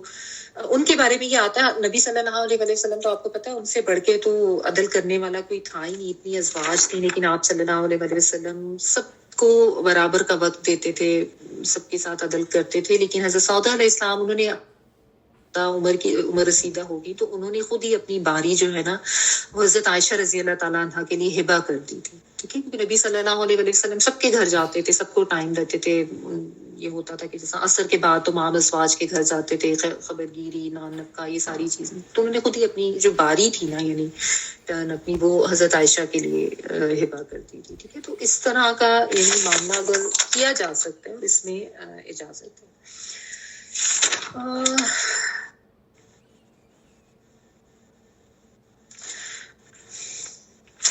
بہت سی آیات کرانی تھی. اچھا تھوڑا سا ٹائم ہے, ہم ایسا کرتے ہیں ایک آیت اور کر لیتے ہیں, ٹھیک ہے. اگلی آیت دیکھیں 129. وَلَن تَسْتِطِيعُوا أَن تَعْدِلُوا بَيْنَ النِّسَاءِ وَلَوْ حَرَصْتُمْ فَلَا تَمِيلُوا كُلَّ الْمَيْلِ فَتَذَرُوهَا كَالْمُعَلَّقَةِ وَإِن تُصْلِحُوا وَتَتَّقُوا فَإِنَّ اللَّهَ كَانَ غَفُورًا رَحِيمًا. تم چاہو بھی تو یہ نہیں کر سکتے کہ ہر طرح سے اپنی بیویوں میں عدل کرو گویا تم اس کی اگرچہ تم اس کی کتنی بھی خواہش کرو, اس لیے یہ بھی نہ ہو کہ ایک ہی طرف مائل ہو کر دوسری کو لٹکتا ہوا چھوڑ دو. اگر تم اصلاح کرو اور تقویٰ اختیار کرو تو بے شک اللہ تعالیٰ بہت غفور و رحیم ہے. وَلَن اور ہرگز نہیں, ایک تو لا ہوتا ہے نا نہیں, لن جو ہے وہ ہرگز زیادہ شدت سے جب بات ایکسپلین کرنی ہوتی ہے نا تو لن آتا ہے. تستطیعوا تم استطاعت رکھ سکتے, توئیں واو اور عین اس کا روٹ ورڈ ہے. سین تا طلب کرنے کے لیے آتا ہے, شروع میں تا جو ہے وہ تم کے لیے, کہ نہیں تم استطاعت رکھ سکتے ان کے تعدلوا تم عدل کرو بین النسائی عورتوں کے درمیان, وَلَوْ اور اگرچہ, لو اگرچہ کے معنوں میں, حرصتم حرص رکھتے ہو تم, یہی روٹ ورڈ ہے ہارا اور سواد, فلا تو نہ, تمیلو تم مائل ہو جاؤ یا تم جھک جاؤ, میم یا لام اس کا روٹ ورڈ ہے. مائل کا مطلب ہوتا ہے نا ایک طرح میلان ہو جانا, جھک جانا. کل المیلی پوری طرح مائل ہونا, فتذروہا پھر تم چھوڑ دو, واو زال اور را اس کا روٹ ورڈ ہوتا ہے, وزرا کا مطلب ہوتا ہے چھوڑ دینا. فتو تا تم, ضروہا جو اس میں بیسیکلی واو ہے جو روٹ کا اس میں نظر نہیں آ رہا, اور ہا جو ہے وہ عورت کے لیے آتا ہے, مرد کے لیے ہو آتا ہے, عورت کے لیے ہا. تو تم چھوڑ دو اس کو کل معلقہ لٹکتی ہوئی, معلق ہونا اردو میں بھی کہتے ہیں نا, معلق ہو جانا, تعلق کا ورڈ بھی ہوتا ہے. عین لام اور قاف اس کا روٹ ورڈ ہے. علقہ جو ہے نا بیسیکلی جونک کے لیے آتا ہے, لیچ کو کہتے ہیں, وہ بھی ایسے جگہ سے چپک جاتی ہے اور باقی لٹک جاتی ہے نا. تو بہرحال وَإِن تُصْلِحُوا اور اگر تم اصلاح کر لو, وَتَتَّقُوا اور تم تقویٰ اختیار کرو, فَإِنَّ اللَّهَ تو بے شک اللہ تعالیٰ کانا ہے, غفور رحیمہ خوب خوب بخشنے والا, خوب خوب رحم کرنے والا. غفر آگا جو ہے نا چھپانے کے معنوں میں آتا ہے بیسیکلی. مغفر جو ہے نا وہ سر پہ پہننے والا کوئی ہیلمٹ یا کور کرنے والی جو چیز ہوتی ہے نا اس کے لیے آتا ہے. تو اللہ تعالیٰ یعنی گناہوں کو ڈھانپ لیتا ہے. اچھا اب اللہ تعالیٰ نے اپنے خبیر ہونے کی بھی بات کر دی, علیم ہونے کی بھی بات کر دی. تو یہاں پہ اللہ تعالیٰ اب پھر یہی بتا رہے ہیں کہ ایک سے زیادہ بیویوں کا اگر معاملہ ہے نا تو اس میں اللہ تعالیٰ یہ یہاں پہ سمجھا رہے ہیں کہ دیکھیں اللہ تعالیٰ کو تو اپنے جو مخلوق ہے اس کی کوتاہیوں کا پتہ ہے نا, تو اس لیے فرمایا کہ یہ تمہارے لیے چاہ کر بھی پاسبل نہیں ہے کہ تم کمپلیٹلی 100% عدل کر سکو بیویوں کے درمیان, ٹھیک ہے نا. لیکن اس چیز کا دھیان رکھو, یعنی اللہ تعالیٰ تھوڑی سی ایک لیوریج دے رہے ہیں, تھوڑی سی آسانی دے رہے ہیں کہ اتنا تم ضرور دھیان رکھو کہ یہ نہ ہو کہ تم بہت زیادہ ایک ہی کی طرف جھک جاؤ اور دوسری جو ہے اس کو تم نے معلق کر کے چھوڑ دیا ہے, یعنی وہ برائے نام بیوی تمہاری بن کے بیٹھ گئی ہے اور اس کے لیے تم بالکل بھی حقوق کی کوئی ادائیگی نہیں کر رہے, بالکل اس کی طرف توجہ نہیں دے رہے. جیسے ترازو کے ایک پلڑے میں سارا وزن ڈل جائے تو دوسرا پلڑا اوپر ہوا میں معلق ہو جاتا ہے نا, تو میزان میں تو خرابی ہو گئی. تو اللہ سبحانہ تعالیٰ یہ بتا رہے ہیں کہ تم نے یہ کام نہیں کرنا کہ ایک ہی طرف اتنا زیادہ جھک جاؤ کہ دوسرے جو ہے اس کے ساتھ تم نے اتنی زیادہ زیادتی کر دی کہ نہ وہ ادھر کی ہے نہ ادھر کی ہے, نہ تم اس کے حقوق دے رہے ہو, نہ تم اس کو چھوڑ رہے ہو, نہ تم نے اس کو صحیح طریقے سے بیوی بنا کے رکھا. تو اگرچہ تمہارے لیے یہ ممکن نہیں ہے پوری طرح سے 100% عدل کرنا, لیکن کم از کم اتنا ہی زیادہ زیادتی نہیں ہونی چاہیے. اچھا اس سے پھر بعض لوگوں نے یہ مفہوم نکالی کہ جی قرآن مجید میں یہ کہہ دیا تو اس کا مطلب ہے کہ بیویاں زیادہ کر ہی نہیں سکتے, کیونکہ اللہ تعالیٰ نے یہ کہہ دیا کہ تم چاہو بھی تو عدل نہیں کر سکتے, تو جب عدل کر ہی نہیں سکتے تو اس کا مطلب ہے کہ نہیں کرنی چاہیے. ایسی بات نہیں ہے. اللہ تعالیٰ نے ظاہر ہے جب ایک حکم, ایک رخصت جو ہے وہ مردوں کو دی ہے کہ وہ کر سکتے ہیں, تو وہ چیز اپنی جگہ پہ ہے, بالکل اس کی اجازت ہے. یہاں پہ جو بات سمجھائی جا رہی ہے نا وہ قلبی تعلق کے حوالے سے. دیکھیں ایک تو ظاہری کیلکولیشنز اور ظاہری حقوق کی ادائیگی کا معاملہ ہوتا ہے نا, نان نفقہ, کپڑا, کھانا پینا, رہائش اور باری جو ہے وہ بیویوں میں وہ برابر کی ہونی چاہیے. اس کے بارے میں ہر لحاظ سے بالکل صحیح عدل ہونا چاہیے, بالکل جو ہے وہ معاملہ برابری کا ہونا چاہیے, جیسا ایک کے ساتھ ہے وہی دوسرے کے ساتھ ہونا چاہیے. لیکن ایک معاملہ قلبی میلان یا قلبی تعلق کا بھی ہوتا ہے نا, ٹھیک ہے، جو کہ ظاہری اس میں نہیں آتا، اور وہ ایک ایسا معاملہ جس پہ انسان کا اپنا اختیار نہیں ہوتا. کیونکہ دیکھیں جس طرح آپ دیکھیں بچوں میں بھی تو ایسے ہوتا ہے نا، آپ کہ بچوں میں سے کچھ بہت، کوئی بچہ ایسا ہوتا ہے جو بہت زیادہ اطاعت گزار ہوتا ہے، جو بہت زیادہ پولائٹ ہوتا ہے، یا بہت زیادہ فوری آپ کی بات ماننے والا اور عاجز ہوتا ہے. کچھ ایسے ہوتے ہیں جو جن کو آپ کو بار بار بات کہنی پڑتی ہے. تو ظاہر ہے قلبی میلان آپ کا ایک بچے کی طرف زیادہ ہو جاتا ہے، یا آپ کو خود ہی پتا ہوتا ہے کہ یہ بچہ جو ہے یہ اپنا حق بھی چھوڑ دیتا ہے، تو آپ اس کے لیے زیادہ کانشیس ہو کے رہتے ہیں. لیکن ظاہری طور پہ ظاہر آپ نے سارے بچوں کو کھانا پینا بھی دینا ہے، کپڑے بھی دینے ہیں، ایک کو کچھ چیز دی ہے تو دوسرے کو بھی دینی ہے. جس طرح یہ معاملہ بچوں کے ساتھ ہوتا ہے، ایسے اللہ تعالیٰ یہ فرما رہے ہیں کہ اگر کسی کی ایک سے زیادہ بیوی ہیں تو اس میں یہ ہو سکتا ہے کہ اس کا قلبی میلان کسی ایک کی طرف کسی وجہ سے زیادہ ہو. کیونکہ دیکھیں یہ بھی ہوتا ہے نا کہ بعض دفعہ اب دیکھیں مرد کی کسی کی طرف دلی رجحان زیادہ ہونے کی اس کی بہت سی ریزن ہو سکتی ہیں. بعض دفعہ انسان کی جو ہے وہ سوچ ایک جیسی ہوتی ہے، رجحانات ایک جیسے ہوتے ہیں، پسند ناپسند ایک سے زیادہ ملتی ہوتی ہے، اور کچھ بھی ایسا دوسرے کو ہو سکتا ہے کہ اس کا اخلاق ایسا ہو، یا اس کی پسند ناپسند اور ہو، یا اس کے رجحان اور طرح سے ہو، یا بات چیت کا معاملہ، کچھ بھی کوئی بھی ریزن ہو سکتی ہے. ٹھیک ہے، جیسا میں نے ابھی بچوں کی بات دیکھ کے مثال دے کے سمجھایا. تو ایسا کوئی بھی معاملہ ہو سکتا ہے. تو قلبی میلان جو ہے اس کے اوپر مواخذہ نہیں ہے، اور اس میں کیونکہ وہ انسان کے انڈر کنٹرول نہیں ہے نا، اس پہ انسان کا اپنا اختیار نہیں ہے، اس پہ انسان چاہے بھی تو وہ 100% عدل نہیں کر سکتا. ٹھیک ہے نا. تو بس یہ یہاں پہ سمجھایا جا رہا ہے کہ اگر قلبی میلان پر اختیار نہیں ہے تو جن معاملات پر اختیار ہے ان پہ تم نے پورا پورا عدل کرنا ہے. یعنی قلبی میلان پر اگرچہ مواخذہ نہیں ہے، لیکن وہ اختیاری مامور کی ادائیگی میں رکاوٹ نہیں بننے چاہیے. اور اس کا بہترین نمونہ نبی صلی اللہ علیہ وآلہ وسلم کی زندگی سے ہی ہمیں ملتا ہے، کیونکہ آپ صلی اللہ علیہ وآلہ وسلم کے ساتھ کبھی یہ معاملہ تھا، اور آپ دعا بھی کرتے تھے کہ نبی صلی اللہ علیہ وآلہ وسلم کو جو حضرت عائشہ رضی اللہ تعالیٰ عنہا ہے نا، ان سے بہت زیادہ ایک قلبی تعلق ان کا قربت والا تھا، اور بہت زیادہ ان کی طرف آپ کا میلان اور رجحان تھا. اور آپ صلی اللہ علیہ وآلہ وسلم یہ دعا کرتے تھے کہ اللہ تعالیٰ باقی جو ظاہری معاملات ہیں اس میں میں ہر طرح کا عدل کرتا ہوں، لیکن جو ایک یہ دل کا معاملہ ہے اس پہ میرا اختیار نہیں ہے، تو اس پہ آپ جو ہے وہ میری پکڑ نہ کرنا، یا اس میں مجھ سے درگزر کرنا. تو اس میں یہی پھر بتایا گیا کہ جو دل کے یا قلبی معاملات ہیں ان کے اوپر مواخذہ نہیں ہے انسان کا. لیکن جو ظاہری معاملات ہیں ان پر معاملہ ہے، ان پہ مواخذہ ہے. اس کے بارے میں بہت زیادہ الرٹ ہو کے رہنے کی ضرورت ہے. ٹھیک ہے، تو یہ جو بات کی ہے نا، وَلَوْ حَرَصْتُمْ فَلَا تَمِيلُوا كُلَّ الْمَيْلِ، کہ تم چاہو بھی تو نہیں کر سکتے. یعنی تم چاہو تو ظاہری معاملات میں تو کر لو گے، لیکن یہ پاسبل ہے کہ قلبی میلان تمہارا کسی ایک بیوی سے زیادہ ہو، دوسری سے نہ ہو.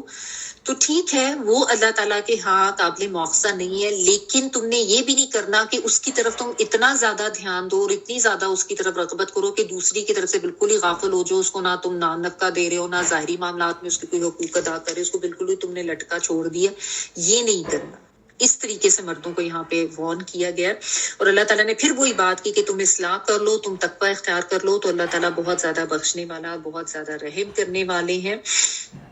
جو بھی اصلاح کا طریقہ تمہیں نظر آتا ہے اپنے معاملات کو اس طریقے سے سنوار لو اور اس طریقے سے ٹھیک کر لو، اور اللہ کا تقوی اختیار کرو. ونس اگین آپ دیکھیں پھر بار بار بات اللہ تعالیٰ جو ہے نا وہ تقوی کی کرتے ہیں، کیونکہ تقوی ہوگا تو یہ حقوق کی ادائیگی ہوگی. تقوی ہوگا تو انسان الرٹ ہو کے اپنے تمام معاملات پہ نظر رکھے گا، ورنہ تو انسان جو ہے وہ ظاہر ہے اپنی مرضی کی زندگی گزارتا اور اتنے ظلم کر لیتا کہ اس کو احساس ہی نہیں ہوتا. تو یہ اللہ تعالیٰ نے یہاں پہ بتایا، اور ساتھ اپنے غفور الرحیم ہونے کا بھی بتا دیا کہ اللہ تعالیٰ تو بہت زیادہ غفور الرحیم ہے، وہ بخش بھی دے گا، وہ رحم بھی کرے گا. کہ اگر تمہاری نیت ٹھیک تھی، تمہارے عمل بھی اپنی نیت کے مطابق ٹھیک تھا، اور تم نے اپنی طرف سے پورا عدل کیا. ہاں اگر کوئی اس طرح کی چھوٹی موٹی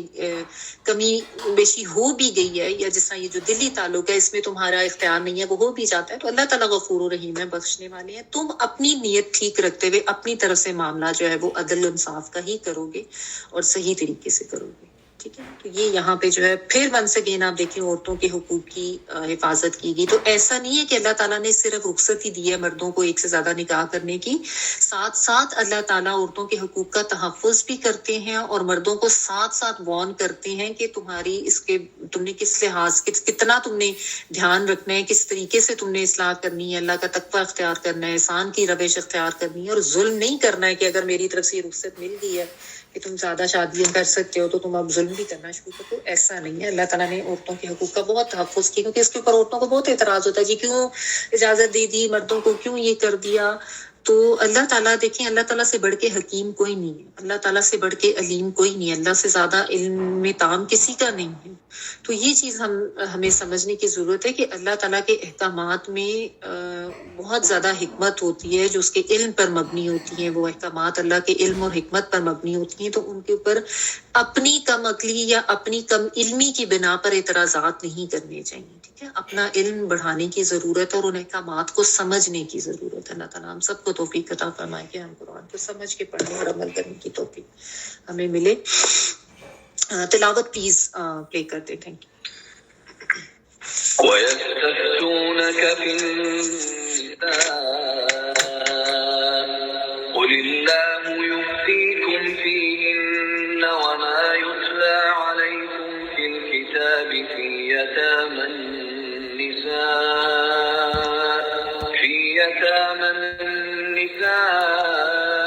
اللَّاتِي لَا تُؤْتُونَهُنَّ مَا كُتِبَ لَهُنَّ وترغبون أن